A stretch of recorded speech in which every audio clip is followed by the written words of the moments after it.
how to create a global widget using the latest Elementor plugin. In 2025, if you want to create global widgets so that you can reuse them on different parts of your WordPress site, here's how you can do that. I'll show you this example.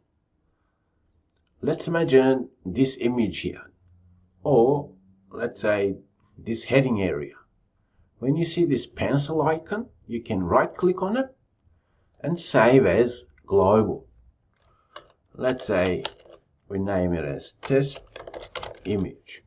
Let's save. Now that's a global widget, right? That means I can now reuse that. Also, within your templates of Elementor plugin, within the template section, you will now have global widget. Let's refresh. From within, you can view what that widget looks like when you've created it.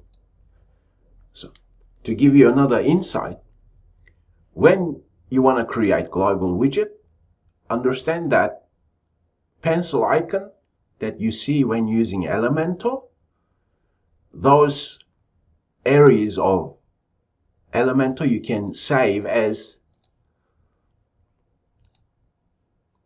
global. Save as a global. But let's imagine this entire section here. That you can save as template. You can use global widgets or templates. Which one should you use? That will depend on the type of WordPress site you're creating.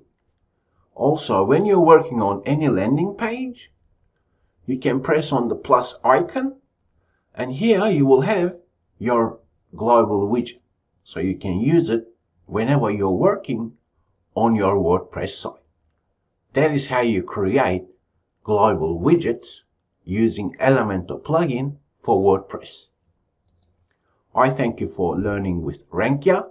For more WordPress related tutorials, definitely subscribe to Rankia YouTube channel.